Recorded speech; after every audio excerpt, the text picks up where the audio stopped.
Topping the local news this Thursday night, a dramatic rescue in Eden Prairie after a giant earth mover rolls over a car. And a new survey in Minneapolis could derail efforts to build the super mall in Bloomington. There are now 2 #1 draft choices signed in training with the Vikings in Mankato. And there's baseball at the Metrodome tonight. The mini strike, a mere blink in the eye of history. Hi, Bob Bruce, live at the Metrodome. I'll lead off our team coverage of the Twins game tonight. I'm Cindy Broccato along with Stan Turner. We'll have those stories and more next on the Eyewitness News Update. Now, from Minnesota's leading news station, Cindy Broccato, Stan Turner, Dennis Belkin, and Bob Bruce. This is the Eyewitness News Update. Well, this is what we've waited for. The Twins are on the rise once more. They've been moving up since Miller got the call. New names join the old. Another team unfolds. They're right at home in the Metrodome, so let's play ball. I'm talking baseball. Viola and the G-Man Twins, baseball. Kent Herbeck, he's a key man. Hatcher, Tim, and Butcher coming through. There's Smithson and Bruno Puckett too. Just like Tony, the Killer, and Carew. Makes you want to sing along, doesn't it? Good evening, everyone. They are indeed playing baseball at the Metrodome tonight, and Tony Oliva, the Killer Brew, and Rod Carew were all there to take part. That's because it's the Twins versus the Angels on the first day after the mini strike, and sportscaster Bob Bruce leads our team coverage at the Dome tonight. Good evening, Hello, Bob. Well, I'll tell you, apparently the 2-day strike didn't sour the Twins fans on the national pastime. Over 31,000 here at the Metrodome tonight, and what a great way to restart the season. Tremendous game. You know, for the Twins against the Angels lead the division. Every game is absolutely crucial, and they win it tonight by a score of 4-2. A big win for the Twins. Before tonight's game, though, a special ceremony honoring the newest member of the 3,000 hit club, Rod Carew. Of course, he had many of those base hits right here in Minnesota. And earlier tonight, he stood alongside 2 other legendary Twins, Tony Oliva and Hall of Famer Harmon Killebrew. Boy, I'll tell you, for the good old days. But once the game got started, Rodney went to work against the Twins. He doubled in the first inning for a base hit number 3001, and later he scored the first run of the game. Again, though, the Twins are victorious tonight. They win it 4-2. Now, for the Twins fans' view of what went on tonight, let's go to reporter Frank Mann. Bob, they say that absence makes the heart grow fonder. If that's true, that explains why so many Twins fans showed up here tonight. They estimate that 31,000 fans bought tickets for the Twins' first post-strike home game. Not bad for a team in 6th place. There's your strike guy, 50-cent strike guy. What do you think about this strike being over?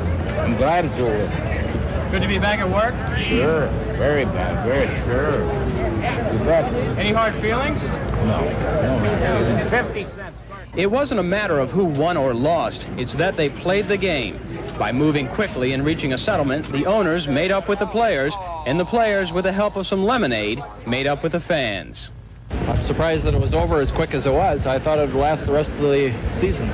I'm just glad we're playing baseball again. You think the strike has made any difference? Yeah, it kind of took all our enthusiasm out of maybe that one day, but otherwise I think coming back, I think maybe we can give it our all. Lots of issues were raised during the strike, issues that left many of the fans wondering if the players cared more for themselves than for the game. I think it's a little out of the ordinary when they average about $300,000 and still want more for the pensions. I was on the owner's side. I thought the players are making a lot of money. For me, it's hard to understand how people making that much money cannot play. And what was the strike all about anyway? Experts say players wanted more money, and then owners wanted to cut down things. And who was right? I think the players were. So remember, you heard that brilliant analysis live first on Channel 5. Incidentally, this is the biggest crowd ever for a game shown on local television. And to get an idea why so many fans showed up, let's talk to some. Sir, what brought you out here? Was it the free ticket, the strike, or are you just a loyal fan? Well, I'm both a loyal fan, and I think we came down here just to get the free ticket, too. Where are you from? Mankato, Minnesota. How about you, sir? Mankato, too. I'm just glad it's over now. Glad it was as short as it was. Very good. Thanks very much. Again, 31,000 here tonight, the 5th largest walk-up sale of the year, bringing the attendance to well over 1 million, 1.2 million to be a little more exact. Stan and Cindy? Thank you, Thanks a lot, Frank. I think that little guy will be the next Twins player rep, don't you? Huh? Either player rep or color, play-by-play. Pretty articulate. Well, one of the more amazing stories that we've had in many, many a day here. Cuts, bruises, and a broken arm. That is all a man suffered after being trapped for nearly 3 hours by 50 tons of heavy metal today. Those 50 tons provided by an earth mover that backed over his car. Gary Erickson is an engineer. He was inspecting a construction site in Eden Prairie today. Well, that giant earth mover backed over his car, which was on the site. The operator of the earth mover apparently didn't see Erickson's car until it was too late. Then began 3 hours of hell for Erickson. He survived even though his car was crushed, but he was trapped under the huge bulk, and Eden Prairie police and firefighters had to work very slowly and very carefully to remove him. They used blocks of wood and bags full of compressed air to raise the earth mover, a painstaking process, 1/2 inch at a time. Their patience paid off, though. Erickson was pulled to safety. He suffered some cuts and bruises in addition to his broken arm, but tonight he is listed in fair condition at Fairview Southdale Hospital. Stan? Cindy, Brooklyn park detectives are questioning 2 men tonight in connection with an overnight murder in that city. Kevin Berger now joins us live with the details. Kevin? Stan, the 2 suspects are here at the Brooklyn Park Police Department at this hour. The pair was picked up by Brooklyn Park officers earlier tonight. The 2 men reportedly are roommates living in a South Minneapolis apartment building. Police had staked out the building before they were apprehended. Now, details are still very sketchy, but police say the 2 men are definitely suspects in Brooklyn Park's first homicide since 1977. They're being questioned in connection with the stabbing death of 23-year-old Robert Clark. Clark's body was found in Iris Park in Brooklyn Park around 6 this morning. Police say it's not yet clear what the relationship between the 3 men may have been. And police have still not recovered a weapon in connection with that death. And they say they're still uncertain about what a motive may be. So they still have many questions, but they do have 2 suspects in custody tonight. Charges may be filed, they say, tomorrow. Stan? All right, thank you very much, Kevin. Hennepin County medical examiners have been able to link a bed of human bones to a specific missing person in what's been called a breakthrough of sophisticated pathology. Minneapolis coroners and Anoka County sheriffs have identified bones found lying in an Oak Grove creek bed 3 months ago. Generally, after a body is decomposed, only dental records can identify it. Well, this new ID process took 3 months, but now they are sure the remains belong to Thomas Andrew Johnson of Cottage Grove. Sex, age, height, and unique characteristics all were narrowed down through the shapes and sizes of the bones. Anoka County authorities are now checking into the cause of that man's death. An Air Force jet crashed into a home in Oklahoma today. That leads our national and world news tonight, Cindy. The jet pilot ejected safely from his craft when it developed problems on final approach to Tinker Air Force Base near Oklahoma City. However, then the jet crashed into a home and burst into flames. 1 person was found dead in the ruins after firefighters doused the flames. 1 other person is reported missing tonight. And 2 deaths at another U.S. Air Force base today. A terrorist bomb blew up at the Rhine-Main installation near Frankfurt, West Germany, killing a U.S. airman and an American woman. 20 other people were injured. The explosives were planted in a car that exploded about 7 this morning, West German time. German police are searching for members of the leftist Red Army terrorist group in connection with the bombing. Stan? The catastrophe grows in South Africa tonight. Rioters and police battled again in black townships around Johannesburg, and observers call it the bloodiest fighting in 5 months. Hospital officials say at least 16 blacks were killed, 150 others injured in the past 24 hours. There is still a state of emergency in many cities, but most of today's rioting broke out in cities not covered by the emergency. And we have this update on a story we told you about last night. Those Americans reported kidnapped in Nicaragua. They are now reported to be free. 29 peace activists and 18 journalists were said to have been kidnapped by anti-Sandinista guerrillas, a statement the guerrillas denied. Now, there are reports that the group is on boats heading down a Nicaraguan river toward safety at San Carlos. That's a town on Lake Nicaragua. Cindy. More damaging testimony today as the hearings continue into the conduct of Scott County Attorney Kathleen Morris. And new figures released today that seem to support construction of a new convention center in Minneapolis, not Bloomington. Those stories and more in a moment. Another element has been added to that hot debate over the proposed supermall in Bloomington. The Greater Minneapolis Chamber of Commerce today released the results of a survey of convention organizers around the country, and that survey shows that they would overwhelmingly prefer to hold their conventions in downtown Minneapolis rather than the supermall. Here's Dave Andrews with more. The word today from the president of the Greater Minneapolis Chamber was, if you want to generate a bigger convention industry in the Twin Cities, build your new big convention center in downtown Minneapolis.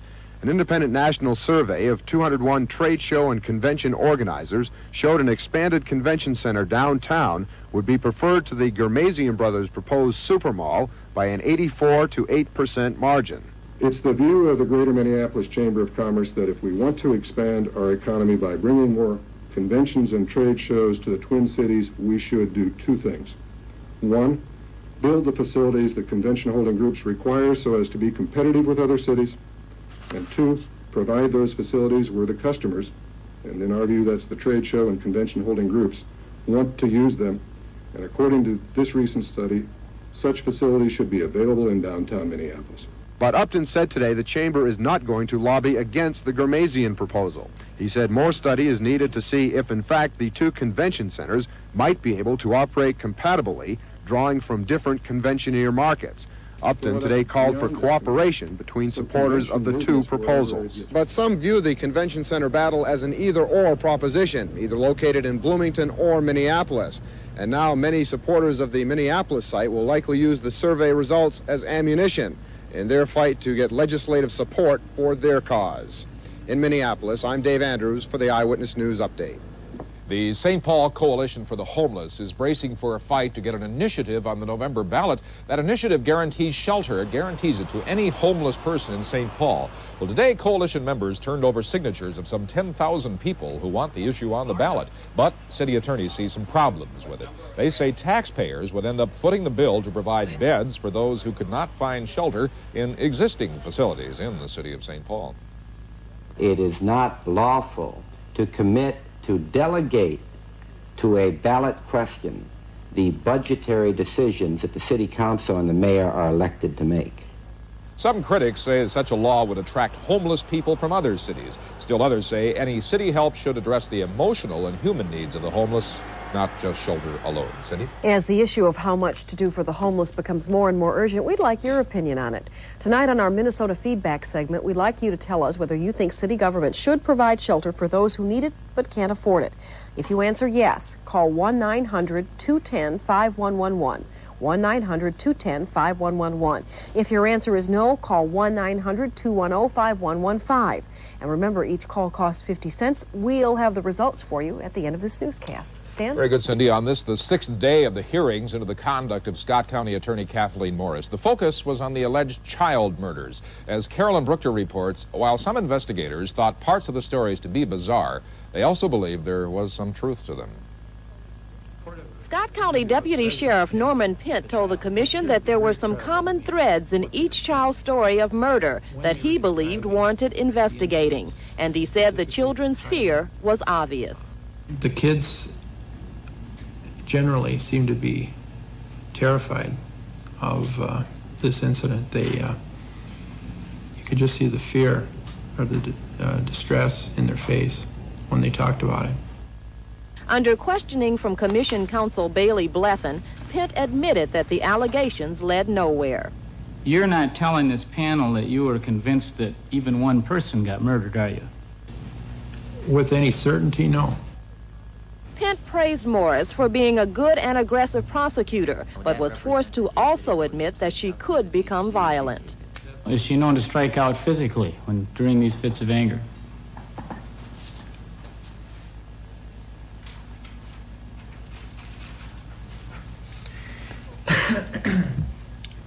Yes. Morris is also accused of being physically and verbally abusive to county employees. Another Scott County deputy sheriff, several guardians, and 2 BCA agents are scheduled to testify before the commission tomorrow. For the Eyewitness News Update, I'm Carolyn Bruchter, Channel 5 Eyewitness News. The weather was barely bearable today. Dennis Falcon will tell us about tomorrow in just a moment. And just a bit later here, a Duluth taxi tonight bearing the brunt of an unfortunate collision yesterday. We'll have the details next on the Eyewitness News Update.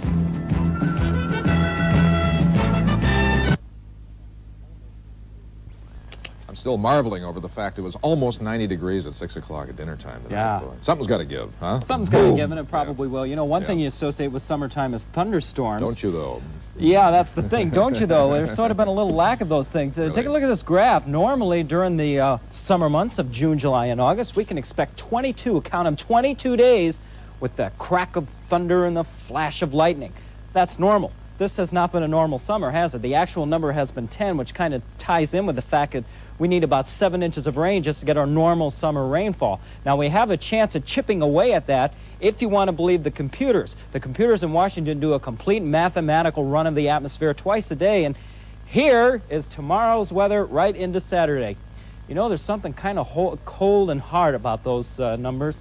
I prefer my weather with blue sky and a gentle breeze and maybe a little bit of rain. And the computers in this last column here say if you add those up, 3/4 of an inch of rain by Saturday morning. Well, we could get part of that, all of that, or none of that. That's the trick to forecasting. And forecasting today was a little bit tricky because we had a problem with some couple of thunderstorms that came across the South Dakota border about midnight last night. This is a real close-up look at the state of Minnesota. Here's the northern part of the state, and the Twin Cities is about there. At 11 o'clock this morning, some leftover thunderstorms. They were supposed to be there in the morning, but they took to all afternoon just to jump the river into western Wisconsin, and it turned out to be one terrific evening. But the same process is beginning to happen again. Look at the satellite pictures for tonight, and I want to draw your attention way out to the west and to the northwest. Yep, there they are. More thunderstorms popping up in northwestern Minnesota, eastern North Dakota, and even out in the Black Hills of South Dakota. And some of those are becoming severe. In fact, the radar, National Weather Service radar out of Fargo, North Dakota, has an intense thunderstorm to the northeast of Devil's Lake, and some of them drifting on up north of the Canadian border. Those have had some golf ball size hail in it, and those will be rumbling through the skies during the next couple of hours. And the Severe Storms Forecast Center says that any of those thunderstorms could be severe through the night. There's a slight risk of severe weather, a 1 in 10 chance throughout the remainder of the nighttime and into the early morning hours, and it's not impossible we could see a thunderstorm here in the Twin Cities come tomorrow morning. Hopefully it'll get out of here by tomorrow afternoon. The weather map right now shows us in a warm and sticky pocket of air across much of Minnesota and extending down to the south with a cool front, a sharp cool front cutting into all of that. And when I say heat, I'm not kidding around. High temperatures today across the country show 90s all the way up into Canada, including a record 102 in Rapid City, South Dakota. No record here in the Twin Cities, but it was warm. The high was 90, the low was 70, makes the day 8 degrees above normal. Right now in the Twin Cities, it's 79 degrees. The dew point's climbing at 56, humidity 45%. The winds, well, they've been up there. They're south of 10 with a gust to 26. Pressure's rising. Right now it's clear. Now the weather map for tomorrow hopes that the thunderstorms will be moving on to the east. We'll be in the warm pocket of air for much of the day with temperatures near 90. And then the cold front's going to start cutting into all of that. So more showers and thunderstorms are expected to develop here in the Twin Cities by tomorrow afternoon and tomorrow night. Some of those could be on the heavy side. We'll see if the computer's right. KSTP forecast for tonight calls for windy, warm, and humid weather with a chance of thunderstorms late tonight, lows of 68 to 73. For tomorrow, maybe a morning thunderstorm, otherwise windy, hot, humid, with another round of thunderstorms possible by late afternoon, highs of 88 to 93. Tomorrow night, chance of thunderstorms continues with lows of 60 to 65, and Saturday we're hoping for cooler and less humid weather with highs of 77 to 81. And when we get through all of that, next round of rain comes in on Monday. Oh, yeah, oh, yeah. Yeah. Your computer printout looks like my grocery bill. How do you read that thing? I don't get it. All right. Still ahead here, we're going back. We shall return to Bob Bruce for a report on the Twins. There's Bob, Smile Bob, and the Vikings signing on their #1 draft choice. Those stories and more next.